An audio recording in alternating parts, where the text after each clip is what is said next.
allaient subir recevoir énormément de menaces. Et l'Écriture nous dit que face à cela, ils vont prier selon la volonté de Dieu, afin que le Seigneur les aide à persévérer dans l'adversité, à tenir ferme dans les tribulations, mais aussi à avoir de l'assurance et de prêcher l'Évangile avec assurance dans ces moments de persécution.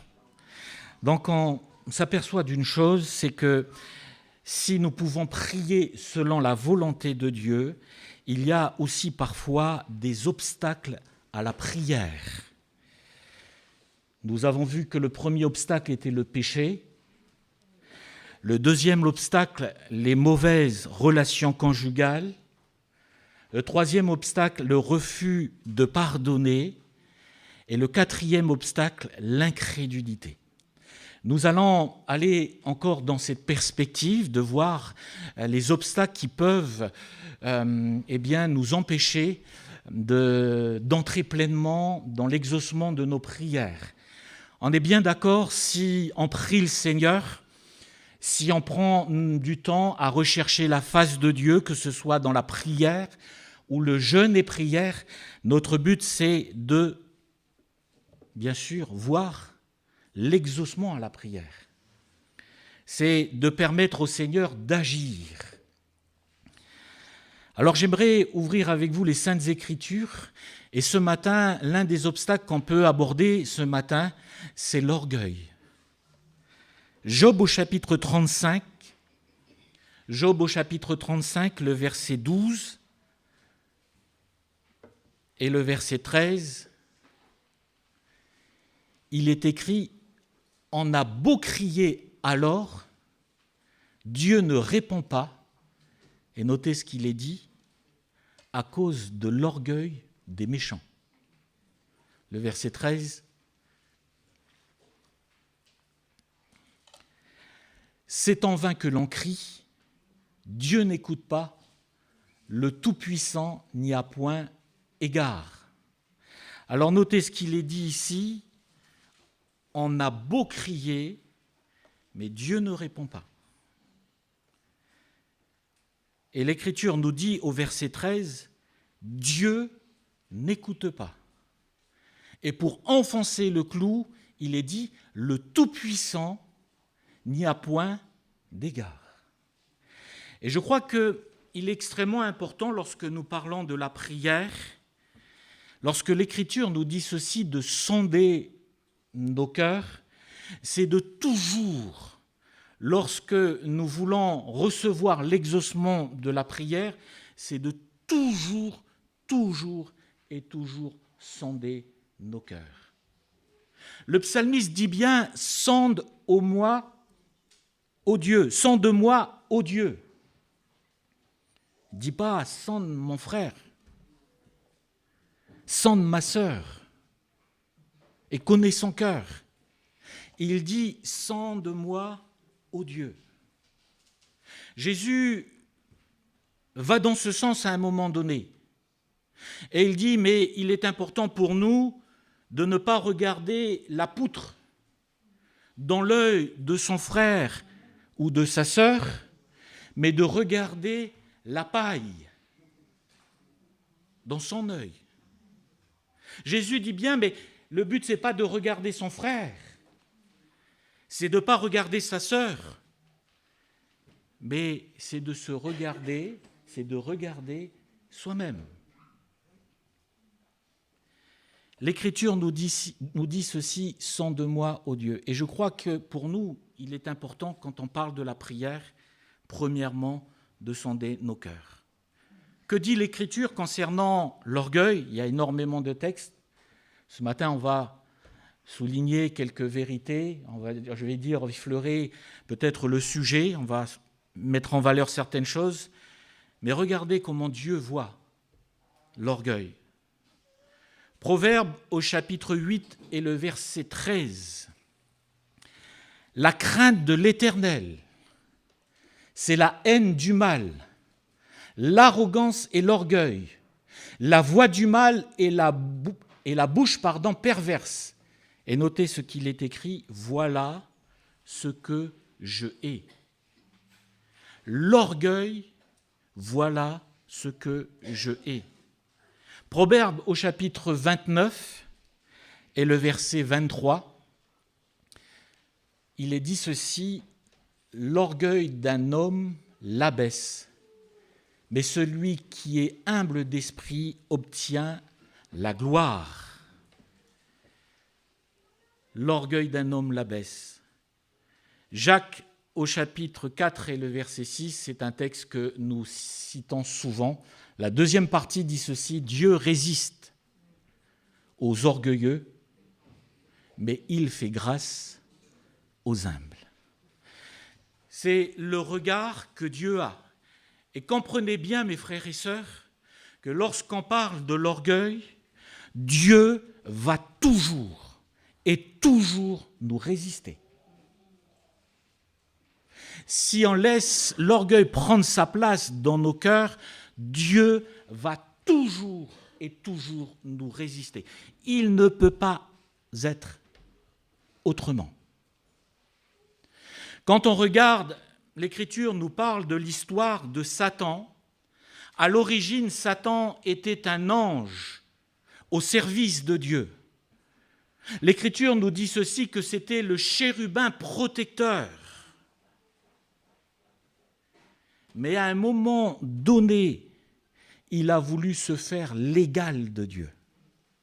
L'orgueil s'est trouvé dans son cœur. Il a voulu être l'égal du Dieu très haut. Et à cause de cela, parce que Dieu a en horreur l'orgueil, l'Écriture nous dit ceci, qu'il a été chassé de la présence de Dieu et il a été précipité sur la terre.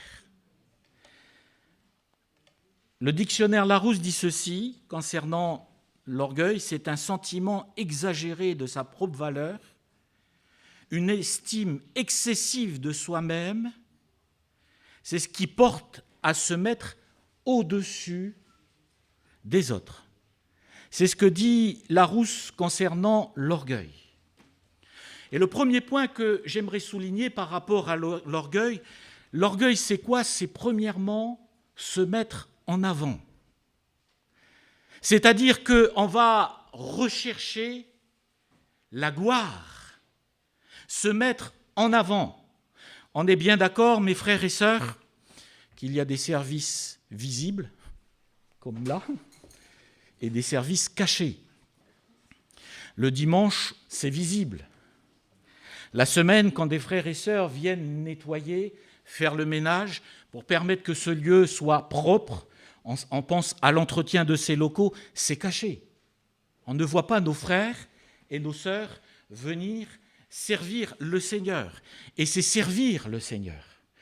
Mais quand il est question ici des services visibles, ce n'est pas dans le sens où il y a des services qui sont vus, et parce que ces services qui sont vus ne sont pas à la gloire du Seigneur, il n'est pas question de cela.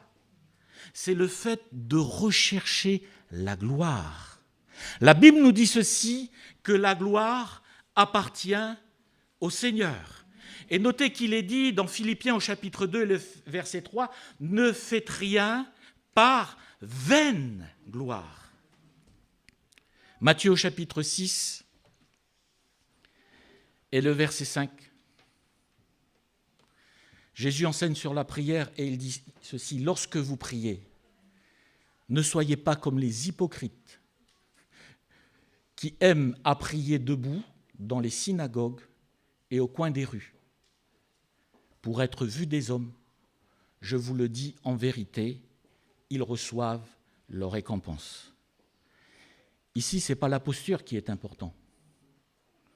On peut louer Dieu à genoux, on peut louer Dieu comme on l'a fait aujourd'hui, debout. Ce n'est pas le fait que Jésus condamne le fait de louer Dieu debout, qui aime à prier debout. Ce qui souligne ici, ce n'est pas la posture. Continuez à louer le Seigneur debout et laissez-moi cette possibilité de louer le Seigneur debout. Mais il est dit ici pour être vu des hommes. Il dit, mais en fin de compte, ils reçoivent déjà leur récompense.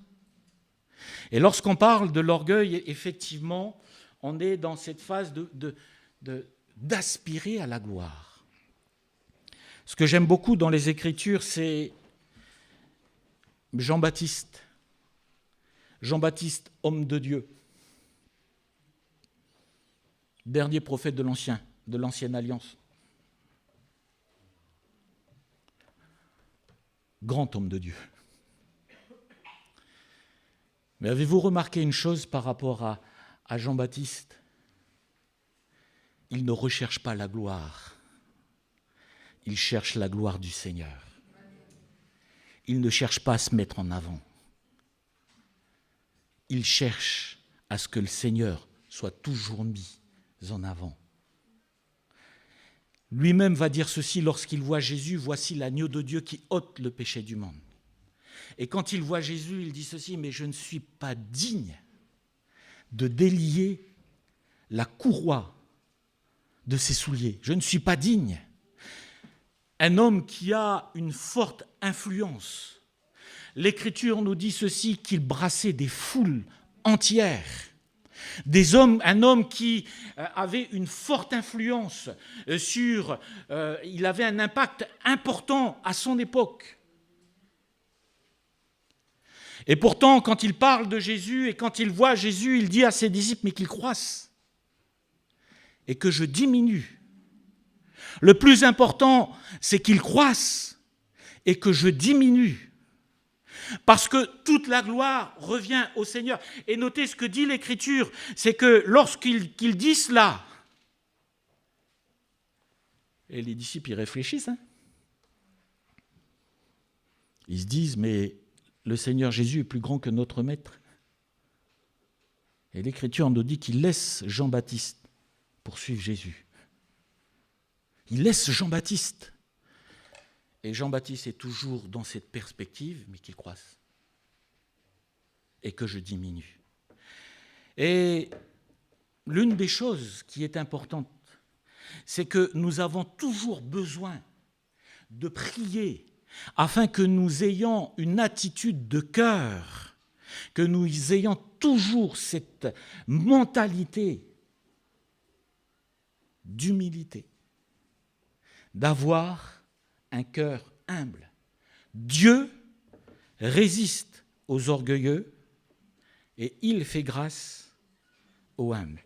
Vous pouvez constater une chose, quand vous lisez les Écritures, c'est qu'on s'aperçoit que l'orgueil, en fin de compte, c'est la racine de tout. C'est ce qui va générer de la jalousie. C'est ce qui va générer des conflits. C'est ce qui va générer des divisions. C'est ce qui va nous amener à un moment donné à détourner ce qui appartient à Dieu et ramener tout cela à nous. J'ai vu une fois, et je me dis peut-être le prédicateur était pour rien. À un moment donné, je regardais une vidéo et là où Jean-Baptiste a dit ceci, mais qu'il croisse et que je diminue, il y a un moment donné un prédicateur, un pasteur prêchait avec une telle assurance, avec une telle conviction, avec l'art de capter l'attention. Et quand les gens étaient là, il y a un moment donné, quelqu'un a couru et attrapé ce prédicateur et l'a mis sur lui. Il s'est d'abord jeté à ses pieds. Et ensuite, il l'a pris, il l'a porté. Et tout le monde était en train de l'acclamer. C'est normal. Quand je dis ça, j'ai plein de têtes qui me font ça. Non, c'est pas normal. Oui, c'est pas normal. Parce que la gloire revient au Seigneur. La gloire revient au Seigneur. Quand à un moment donné, l'Écriture nous dit ceci, que Paul et Barnabas étaient rentrés dans la ville de Lystre, et ils opèrent. Paul voit qu'il y a un homme dans l'auditoire qui a la foi pour être guéri. Il est paralysé. Et là, il donne des paroles de guérison. Cet homme se lève. Les gens regardent cela. Les prêtres qui sont là voient cela, ils partent. Reviennent avec un taureau. On a affaire à des dieux. L'Écriture nous dit ceci, que les apôtres vont déchirer leurs vêtements en signe de leur... pour bien signaler que ce n'est que des hommes. Que des hommes, et rien d'autre que des hommes. Mais l'orgueil nous amène parfois à considérer ce qui est à Dieu et nous le ramener à nous. Que Dieu nous garde de cela et que Dieu nous amène toujours à avoir un cœur humble. La deuxième chose, c'est que l'orgueil nous amène à avoir un esprit de supériorité par rapport aux autres. Luc au chapitre 18, on va lire ce matin beaucoup de textes. Luc au chapitre 18 et le verset 11. Notez une chose, c'est qu'il ne prie pas à haute voix. Ses pensées ne sont pas mises à jour. C'est dans son cœur. Mais lui, quand il regarde les autres, c'est pas comme ça, c'est pas comme ça, ils sont où? Le pharisien debout priait ainsi en lui-même. Et il dit, ô Dieu, je te rends grâce. Ah Seigneur, tu es merveilleux. De ce que je ne suis pas comme le reste des hommes, qui sont ravisseurs, injustes, adultères. Et là, il regarde le publicain et dit, ou même comme ce publicain. Et il est tellement fier de lui, parce qu'au verset 12, il dit, mais je jeûne 2 fois la semaine. Ce n'est pas un mensonge. Je donne la dîme de tous mes revenus. Ce n'est pas un mensonge. Mais l'orgueil l'amène à regarder les autres comme inférieurs. Dans Philippiens, au chapitre 2 et le verset 3, il est dit ceci.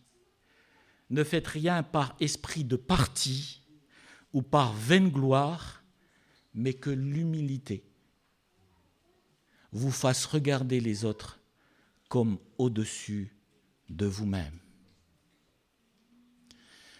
Quand on a une attitude d'arrogance, de supériorité, mes frères et sœurs, même si c'est parfois, on ne le dit pas, il y a un moment donné, quand on est face au contact de ces personnes-là, on le sent.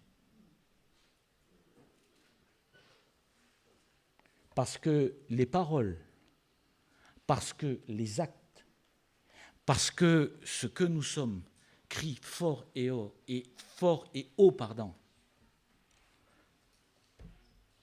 je suis supérieur à toi. Et nous avons besoin, dans l'Église de Jésus-Christ, c'est de veiller à cela, de veiller toujours à regarder son frère et à regarder sa sœur comme au-dessus de nous-mêmes.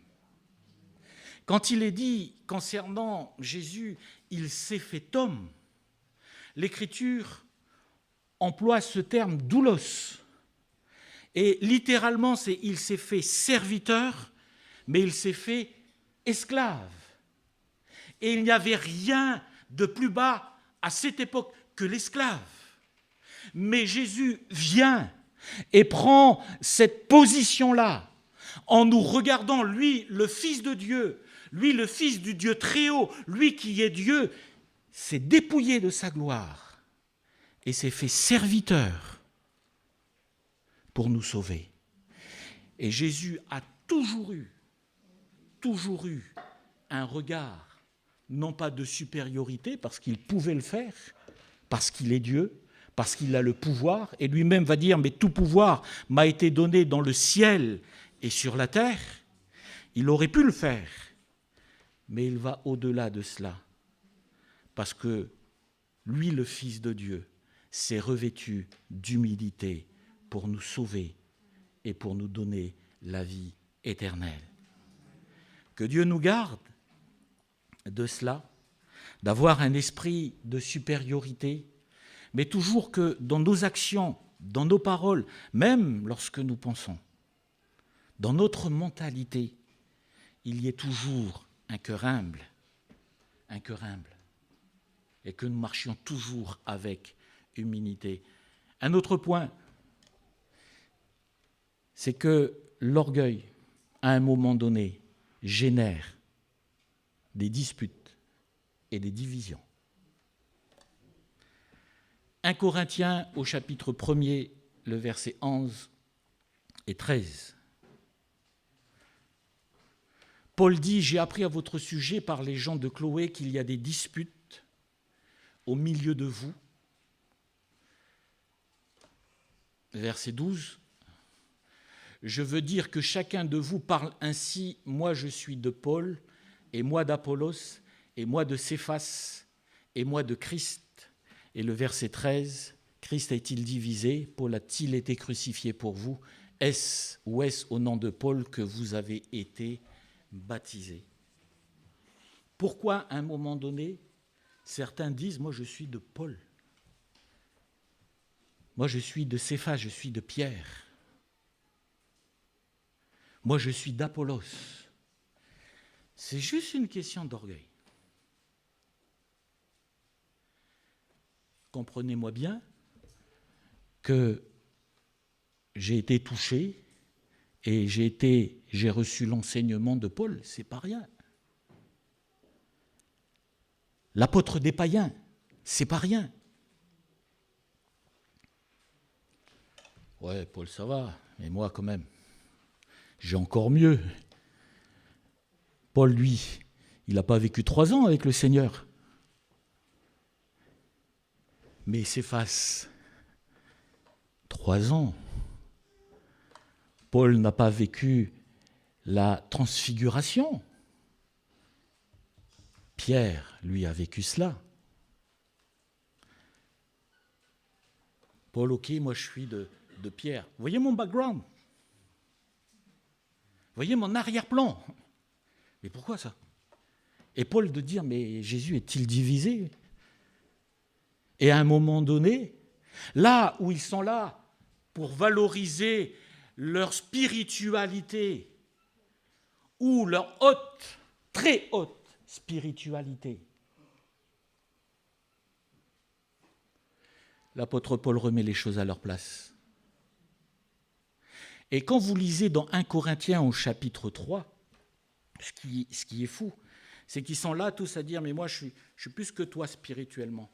Ah non, mais si toi tu as ça, moi j'ai un petit peu plus de connaissances. Ah, mais si toi tu as un petit peu plus de connaissances, moi j'ai l'expérience. Et ah, mais si toi tu as l'expérience, moi j'ai l'expérience et la connaissance.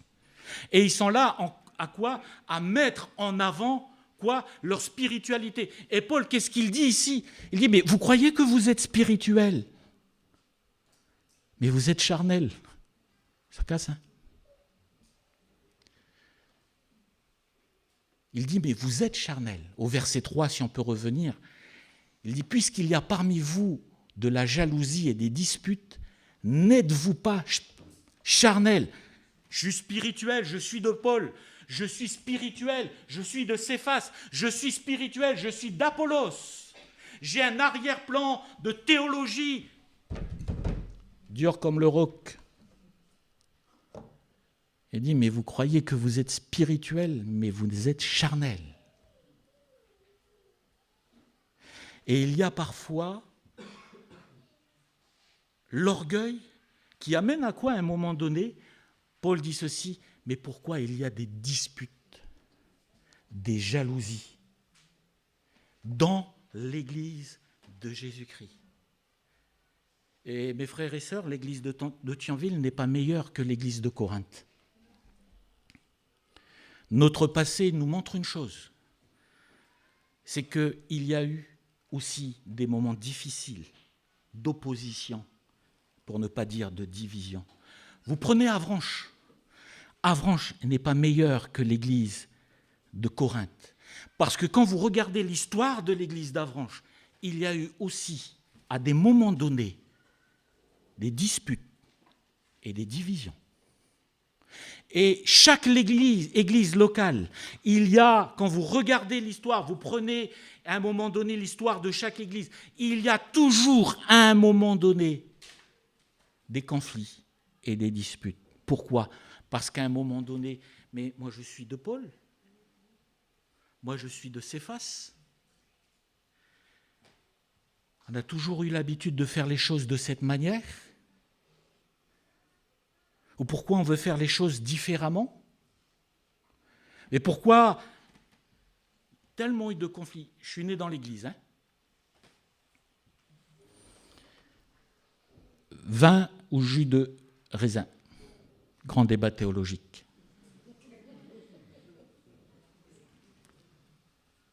Guitare? Pas de guitare dans la Bible. La première fois que la batterie est arrivée dans nos églises, c'est quoi ça? Le monde est entré dans l'église. Ouh! On va prier pour les pasteurs.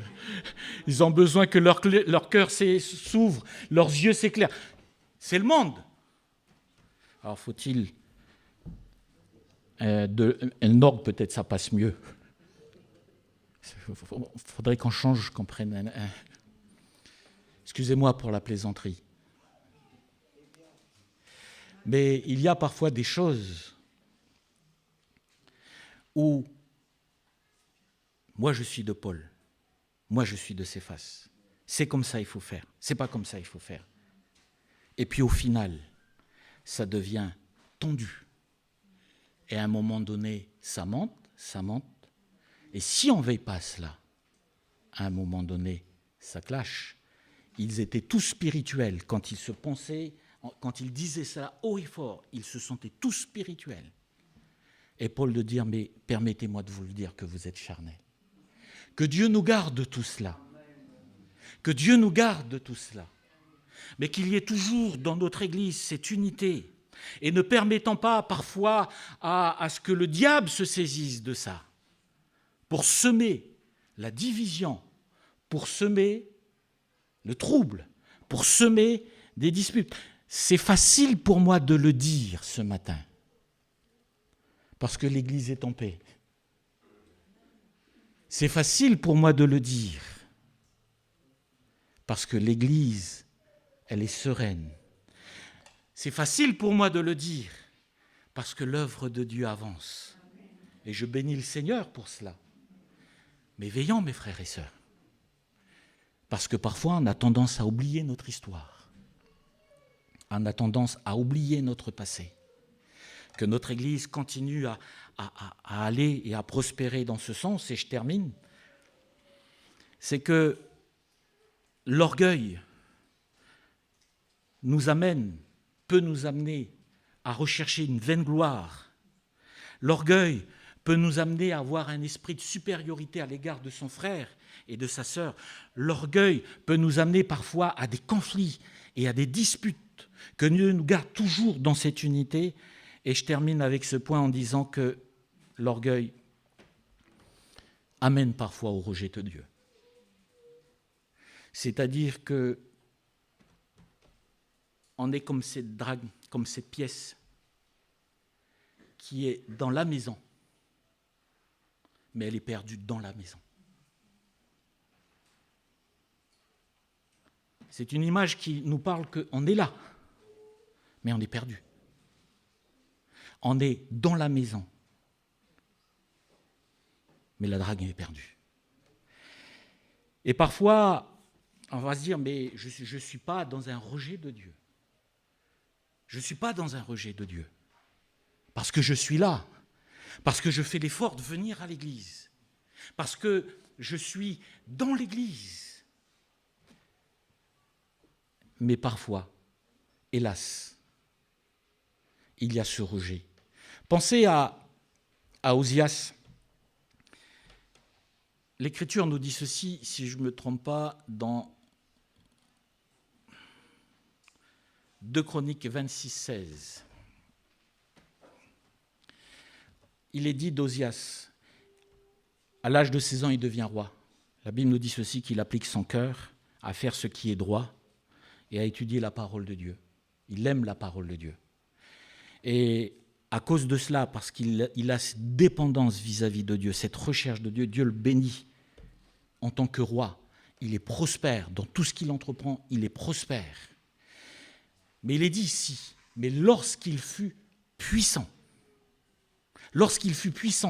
son cœur s'éleva pour le perdre. Il pécha contre l'Éternel, son Dieu. Il entra dans le temple de l'Éternel pour brûler des parfums sur l'autel des parfums. La parole nous dit que seuls ceux qui peuvent entrer pour offrir des parfums, c'est le souverain sacrificateur et les sacrificateurs.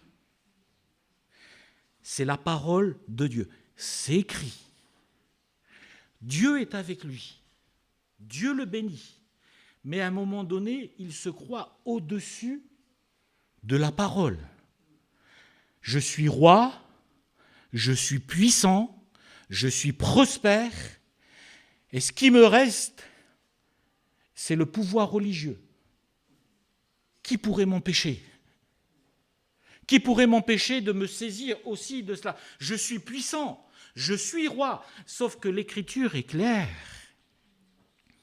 Cela est attribué au souverain sacrificateur et au sacrificateur. Et en agissant ainsi, il s'oppose ouvertement à la parole de Dieu. Il se croit au-dessus de la parole de Dieu. Dieu a dit, il est écrit, mais moi, quand même, Dieu me comprend quand même. Et il se croit au-dessus de Dieu. Et c'est là où l'Écriture nous dit une chose, c'est que notre vie avec Dieu est une entière dépendance de Dieu, une soumission à Dieu. L'orgueil parfois peut nous amener à nous détacher de celui qui est au-dessus de nous. Et il se permet. Et à chaque fois, c'est pareil. Regardez le roi Saül, c'est pareil. L'Écriture, à un moment donné, pourquoi Samuel dit, mais quand tu étais petit, à tes yeux, Dieu ne t'a-t-il pas élevé ?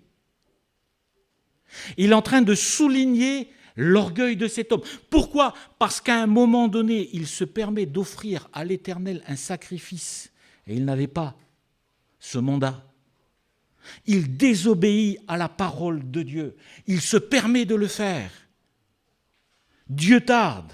Les ennemis sont là. Le peuple a besoin d'être assuré. Ben, tant pis, je vais le faire. Samuel tarde à venir. C'est pas grave. Dieu connaît toutes choses. Ce qui est écrit est écrit. Et il se croit au-dessus de la parole de Dieu. Et j'ouvre une parenthèse. Ce qui est écrit est écrit. La parole d'un homme peut être contestée. Mais la parole de Dieu, elle est oui et amen. Que Dieu nous aide toujours à rester dans cette perspective. Mais on s'aperçoit d'une chose, c'est que hélas, parfois ça nous éloigne de Dieu. Que Dieu nous aide à avoir un cœur humble. Pourquoi ? Parce que là où le Seigneur est venu nous chercher, nous étions dans la boue. Là où le Seigneur est venu nous chercher, nous étions dans la misère. Il nous a donné le salut, mais il nous tire vers le haut. Le message de l'Évangile, ce n'est pas de nous écraser. Hein. Le Seigneur nous tire toujours vers le haut. Et toujours nous permettre d'aller de progrès en progrès. Mais lorsque nous allons dans ce sens, parce que Dieu nous élève, c'est de toujours avoir ce cœur humble, ce cœur humble. La Bible nous dit ceci, exceller en toutes choses. Mes frères et sœurs, je vous encourage à exceller dans votre vie, dans votre vie personnelle, dans votre service, à exceller. Ne dites pas, ah non, je risque on risque de me traiter, passez-moi l'expression, d'orgueilleux, donc je vais me calmer. Excellez pour la gloire du Seigneur. Soyez bénis à tous les niveaux. Soyez bénis par le Seigneur. Mais ayez toujours, dans tout ce que le Seigneur peut vous donner, vous permettre de faire, permettre d'accomplir et de vivre des choses extraordinaires, de toujours garder un cœur humble. Que Dieu nous aide dans ce sens. Je conclus avec ce verset dans Jean chapitre 14 et le verset 6. Jésus a dit ceci, « Je suis le chemin, la vérité et la vie, et nul ne vient au Père que par moi. Je suis le chemin, la vérité et la vie, et nul ne vient au Père que par moi. » Ce matin, si vous cherchez Dieu, venez à Jésus. Si vous cherchez la vérité, venez à Jésus. Si vous cherchez la vie, venez à Jésus. Ce que Dieu a donné, c'est son Fils Jésus-Christ. Et lui seul. Et notez qu'il est dit ici, je suis le chemin. Nous pouvons être sincères dans notre démarche. Mais on peut se tromper de chemin.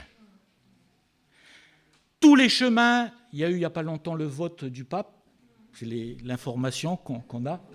Je cite l'information, pardonnez-moi, à Rome. Mais on dit, mais tous les chemins mènent à Rome. Mais il n'y a qu'un seul chemin qui mène à Dieu.